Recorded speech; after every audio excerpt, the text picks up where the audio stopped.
Ce matin, j'ai trouvé un CV intéressant sur LinkedIn et j'ai décidé de t'en faire une vidéo. Je vais l'analyser. C'est un CV pour une alternance ou un stage en informatique. Je vais te montrer tout ça et j'ai changé évidemment les coordonnées de la personne, la photo, tout ce qui va avec.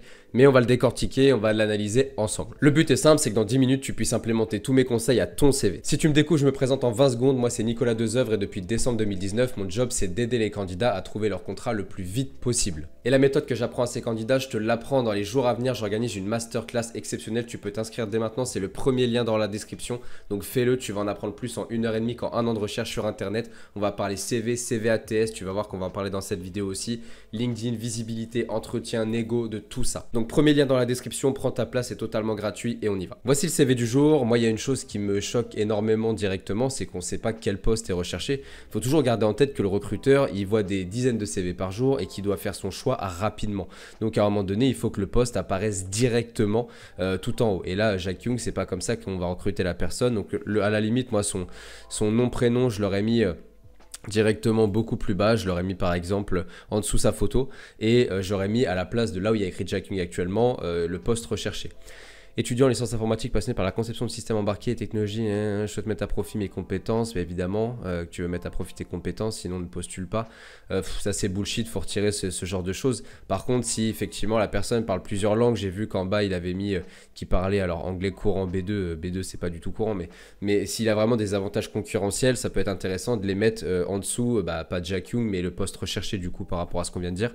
Mais pas une phrase comme ça sert à rien. Et puis surtout, encore une fois, je fais une parenthèse là-dessus, mais comme je le fais dans chaque vidéo, ça c'est un CV qui ne passera jamais les ATS. Et comme je le rappelle dans chaque vidéo analyse de CV, ce CV-là typiquement ne passera jamais les ATS. Pourquoi? Parce qu'il est en deux colonnes, il y a une colonne bleue, une colonne blanche, il y a une photo, donc ce CV-là, si tu postules sur Hello Work, Indeed, Monster, tous ces sites-là avec ce CV-là, tu n'auras aucun entretien. Et c'est normal que tu postules à 22h et qu'à 22h03, tu aies un retour automatique parce que le robot a tout simplement supprimé ton CV de la base de données. Parenthèse fermée, donc si tu veux vraiment savoir ce qu'est un CV ATS, abonne-toi parce que je vais sortir du contenu dans les semaines à venir sur le sujet.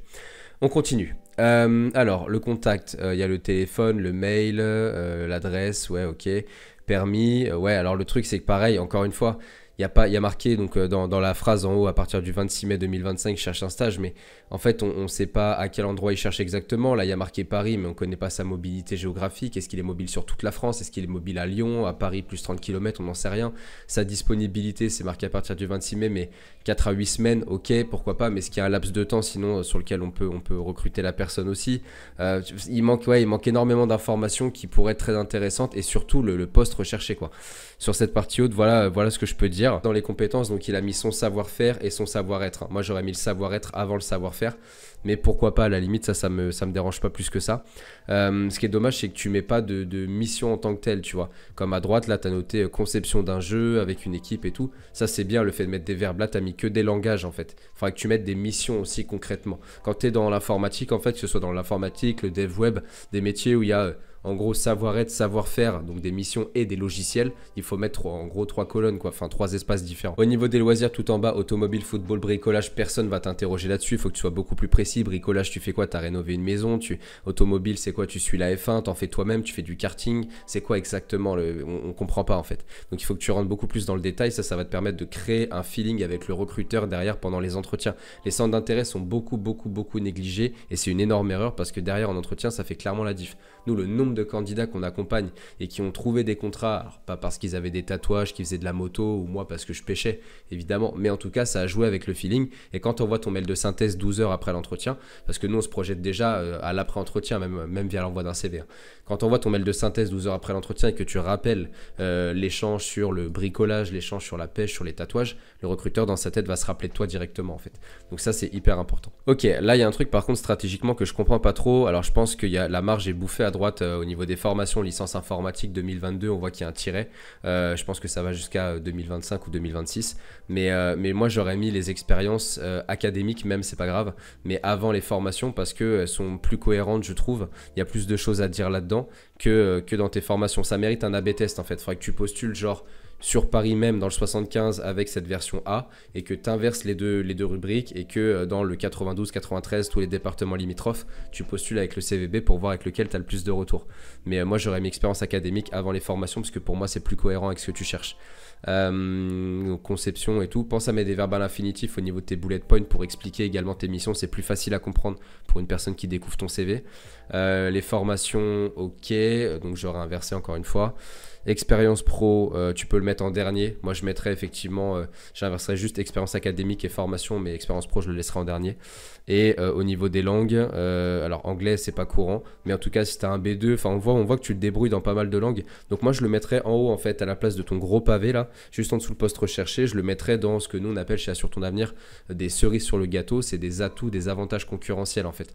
Donc, tu vois, il y aurait par exemple marqué technicien informatique ou administrateur système réseau à la place de Jack Young tout en haut pour vraiment qu'on comprenne ce que tu cherches.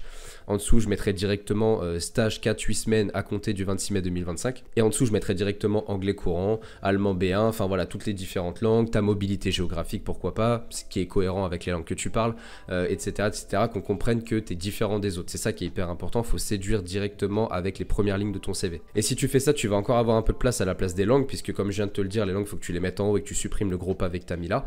Et du coup, tu as peut-être un onglet référence, je vois que tu as fait de la garde d'enfants, ou même que tu as des différents diplômes, tu as peut-être des professeurs à l'école ou des responsables de formation qui peuvent te recommander pour justement un futur stage, même si ce sont que des professeurs entre guillemets, bah, ils t'ont vu, ils ont vu comment tu te comportais en gestion de projet, est-ce que tu laisses la parole aux autres, est-ce que tu as un leadership, ils peuvent aussi te recommander sur ton savoir-être, sur ta personne. Quand on est en début de carrière, on ne recommande pas que du savoir-faire, on recommande aussi et surtout une personnalité.